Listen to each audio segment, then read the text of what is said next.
अस्सलाम वालेकुम। कैसे हैं आप सब लोग। मैं हूं आपकी फ़िज़िक्स इंस्ट्रक्टर वजीहा इस्लाम। मैं आपको पढ़ाऊंगी फर्स्ट ईयर की फ़िज़िक्स का chapter number 1। Chapter number 1 start करने से पहले हम कुछ फ़िज़िक्स का थोड़ा सा इंट्रोडक्शन पढ़ लेते हैं कि आखिर में हमारे पास फ़िज़िक्स है क्या। तो फ़िज़िक्स को पढ़ने से पहले हमें साइंस के बारे में पता होना चाहिए कि हमारे पास साइंस क्या है। तो डेफिनेशन यहाँ पर मैंने लिखी हुई है, it is a systematic and organised knowledge about the various natural phenomena which is obtained by the careful experiments. अब बेटा यहाँ पे जो मैंने बात किया है वो है सिस्टमेटिक एंड ऑर्गेनाइज्ड नॉलेज की बात की है। अब बहुत से लोग हैं जो टेक्नोलॉजी को और साइंस को आपस में रिलेट कर देते हैं।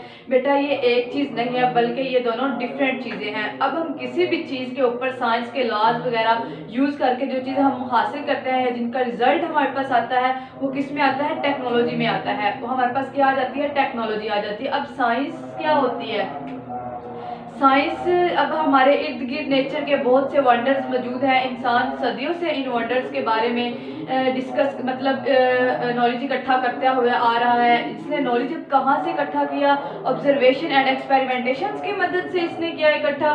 तो उन ऑब्जर्वेशन और एक्सपेरिमेंट्स को हम नाम देते हैं साइंस का। अब बेटा अब हमने क्या करना है, अब मैंने साइंस को फर्दर कैटेगराइज कर दिया है। फर्स्ट वन में मैंने किस में किया है, बायोलॉजिकल साइंस में कर दिया है। सेकंड वन मैंने कर दिया है फिजिकल साइंसेज में कर दिया। अब बेटा बायोलॉजिकल साइंसेज क्या होती हैं। बायोलॉजिकल साइंसेज ये होती हैं कि लिविंग थिंग्स के बिहेवियर के ऊपर मतलब स्टडी करना या उनके बारे में रिसर्च करना। ये सारी की सारी चीज़ें किस में आती हैं, बायोलॉजिकल साइंस में आती हैं। चाहे वो बड़े से बड़ा ही क्यों ना हो, कोई मतलब जानदार हो, या चाहे छोटे से छोटा माइक्रो ऑर्गेनिज्म ही क्यों ना हो, लाइक वायरस तक का भी क्यों ना हो। ये सारी की सारी चीज़ें हम किस में डिस्कस करते हैं, बायोलॉजिकल साइंस में करते हैं। अब बायोलॉजिकल साइंस की डेफिनेशन लिखी हुई है, the science which deal with the behaviour of living things are called biological sciences. अब डेफिनेशन तो आपको समझ में आ गई होगी। अब मैंने आगे देन इसको फर्दर कैटेगराइज किया है, बॉटनी, जोलॉजी, एंटोमोलॉजी, माइक्रोबायोलॉजी और मॉलिक्यूलर बायोलॉजी में किया है। अब हमारे पास जो बेसिक होती है ना दो, जिनके बारे में हम आगे पढ़ते हैं, वो हमारे पास कौन कौन सी होती है। एक तो होती है बॉटनी होती है, और एक हमारे पास क्या होती है, जोलॉजी होती है। अब बेटा बॉटनी क्या होती है, बॉटनी में हम पौधों के बारे में स्टडी करते हैं, उनकी साख के बारे में पढ़ते हैं कि वो हमारे पास किस तरह से है। ये सारा कुछ हम किस में स्टडी कर लेते हैं, बॉटनी में कर लेते हैं। अब जोलॉजी क्या होती है बेटा, जोलॉजी में हम क्या करते हैं, जानवरों के बारे में पढ़ते हैं, उनकी साख के बारे में, उनके स्ट्रक्चर के बारे में डिस्कस करते हैं। ये सारी की सारी चीज़ें हम किस में करते हैं, जोलॉजी में करते हैं। अब नेक्स्ट बेटा मैंने यहाँ पे फर्दर डिवाइड कर दिया है फिजिकल साइंस को, किस में, दो में डिवाइड कर दिया है। फर्स्ट वन मेरे पास आती है फिजिक्स, और सेकंड वन हमारे पास क्या आती है, केमिस्ट्री आती है। अब बेटा हमने यहाँ पे डिस्कस तो फिजिक्स को ही करना है, लेकिन मैं फिजिक्स को डिस्कस करने से पहले थोड़ा सा केमिस्ट्री के बारे में भी बताती चलती हूँ कि असल में केमिस्ट्री हमारे पास क्या है। तो केमिस्ट्री की डेफिनेशन यहाँ पे लिखी हुई है, chemistry is the study of every substance, its structure, its composition and changes in which it take part। कि सब्सटेंस क्या है हमारे पास, उसकी स्ट्रक्चर क्या है, और उसके अंदर होने वाली तब्दीलियां जो हिस्सा लेती हैं वो हमारे पास क्या आती हैं। तो ये थी हमारे पास केमिस्ट्री। अब बेटा हमने पढ़ना है फिजिक्स क्या है हमारे पास। अब मैंने जो फिजिक्स की डेफिनेशन लिखी है ना, ये बहुत अच्छी डेफिनेशन लिखी हुई है। मैंने लिखा है, physics is study of natural world which deal with the concepts of space, time, motion, matter, energy and radiation etcetera.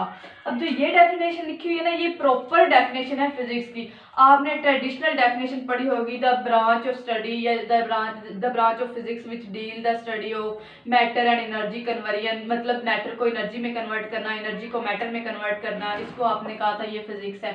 अब इसमें हम क्या करते हैं, स्पेस के बारे में भी पढ़ जाते हैं, टाइम, मोशन, एनर्जी, सारी चीज़ें हम इसमें डिस्कस करते हैं। इनकी प्रॉपर्टीज़ क्या है, इनके एप्लीकेशंस क्या है, ये सारा कुछ हम क्या करते हैं, फिजिक्स के अंदर पढ़ते हैं। अब बेटा मैंने फिजिक्स को आगे फर्दर ब्रांचेस में डिवाइड कर दिया, किसमें किया, मैकेनिक्स में, न्यूक्लियर फिजिक्स में, ऑप्टिक्स में, हीट एंड थर्मोडायनामिक्स में, सॉलिड स्टेट फिजिक्स में, पार्टिकल फिजिक्स में, क्वांटम फिजिक्स में, एटॉमिक फिजिक्स में, प्लाज्मा फिजिक्स में और मॉडर्न फिजिक्स में। अब बेटा अब इनको मैं वन बाय वन करके आपको इसकी डिटेल बताती हूँ कि असल में ये हमारे पास है कि हम इनके अंदर क्या चीज़ पढ़ते हैं, क्या चीज़ नहीं पढ़ते। अब सबसे पहले आती है हमारे पास मैकेनिक्स। अब मैकेनिक्स क्या होती है आपको पता है, अगर आप किसी एक गाड़ी में सवार हैं तो वो किस तरह मूव कर रही है, उसके ऊपर कौन कौन सी फोर्सेस एक्ट कर रही हैं। फॉर एग्जांपल एक और एग्जांपल मैं देती हूँ, हम दीवार के अंदर पंच मारते हैं, मारते हैं ना पंच, तो हमें क्या होता है, पेन फील होता है। किसकी वजह से हमें पेन फील होते हैं, दीवार में ऐसी कौन सी चीज़ थी जिसकी वजह से हमें पेन फील हुए। एक्शंस और रिएक्शंस क्या होते हैं, रिएक्शन की फोर्सेस क्या होती हैं, हमारे पास बॉडीज इक्विलिब्रियम में क्यों रहती हैं, ये सारी की सारी चीज़ें हम किस में डिस्कस करते हैं, मैकेनिक्स के अंदर डिस्कस करते हैं।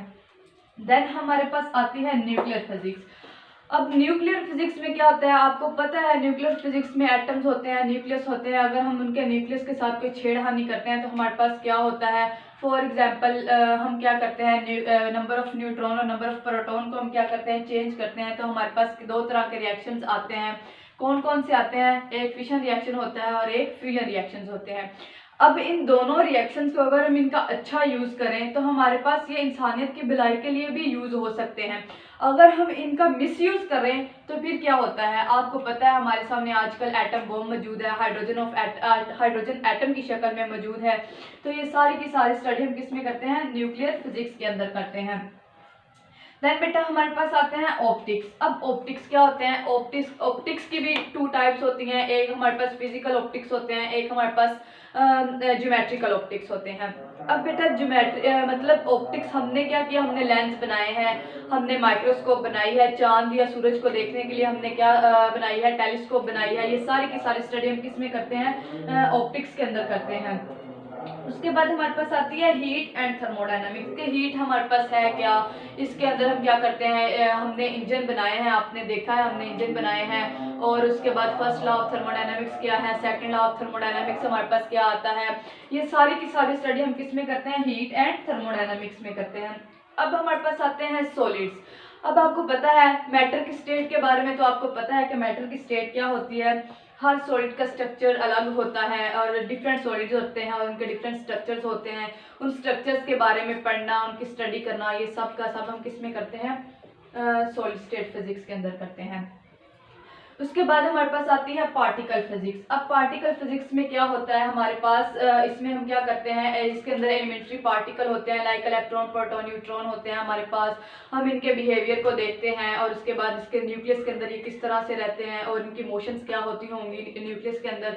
ये सारी की सारी चीज़ें हम किस में पढ़ते हैं, पार्टिकल फिजिक्स के अंदर पढ़ते हैं। देन बेटा हमारे पास आते हैं क्वांटम फिजिक्स आती है। अब क्वांटम फिजिक्स हमें क्या, हमारे पास क्या होते हैं, हमने फिजिक्स के कुछ लॉज बनाए हैं, न्यूटोनियन फिजिक्स के कुछ लॉज हैं जो हमारे इधर हमारी दुनिया के लिए तो ठीक है, लग भी जाते हैं हमारी दुनिया के अंदर। लेकिन अगर हम थोड़ा सा नीचे जाएं, हम थोड़ा सा नीचे जाते हैं तो माइक्रोस्कोपिक लेवल तक जाते हैं तो ये लॉज वहाँ पे एप्लीकेबल नहीं होते। उसके लिए एक अलग से प्रोबेबिलिटीज़ होती हैं जो लॉय करती हैं, वहाँ पे प्रोबेबिलिटीज़ लाई करती हैं वहाँ पे। उसके बाद हम उनके बारे में कुछ डिस्कस नहीं कर सकते, कोई स्टेटमेंट नहीं दे सकते। तो उसके लिए हम एक स्पेशल फंक्शन यूज़ करते हैं जिसे हम कहते हैं वेव फंक्शन हम कहते हैं। ये सारा कुछ हम किस में स्टडी करते हैं, क्वांटम फिजिक्स के अंदर यूज़ करते हैं।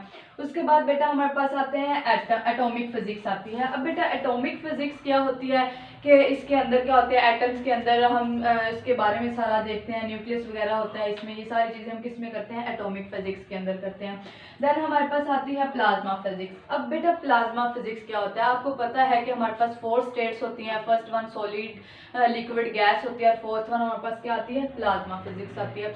अब प्लाज्मा फिजिक्स में असल में होता है कि ये हाई टेम्परेचर होती है, इसके अंदर चार्ज पार्टिकल होते हैं। ये सारा कुछ हम किस में पढ़ते हैं, प्लाज्मा फिजिक्स के अंदर पढ़ते हैं। देन हमारे पास क्या आती है, मॉडर्न फिजिक्स आती है। बेटा जो अब मॉडर्न फिजिक्स जो होती है ना, हम क्लासिकल फिजिक्स पढ़ते हैं उसको हम न्यूटोनियन फिजिक्स का नाम भी देते हैं। क्लासिकल फिजिक्स को हम क्या देते हैं, न्यूटोनियन फिजिक्स का नाम भी देते हैं। और अब अगर मैं मॉडर्न फिजिक्स का कहूँ तो आइंस्टाइन की फिजिक्स को हम मॉडर्न फिजिक्स का नाम भी दे सकते हैं।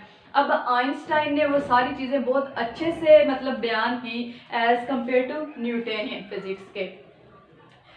ये सारी की सारी स्टडी हम किस में करते हैं, मॉडर्न फिजिक्स के अंदर करते हैं। तो बेटा आप जैसे जैसे आगे बड़ी क्लासेस में होते जाएंगे तो आप पढ़ते जाएंगे कि हमारे पास इन ब्रांचेस के बारे में पढ़ेंगे कि ये हमारे पास ब्रांचेस क्या थी, किस तरह से है। ये सारी की सारा कुछ आप बहुत अच्छे से पढ़ेंगे। बेटा अगर आपको मेरी वीडियो पसंद आई है तो प्लीज़ इसको सब्सक्राइब करें और लाइक करें और अपने दोस्तों के साथ शेयर करें। ओके, अल्लाह हाफिज़।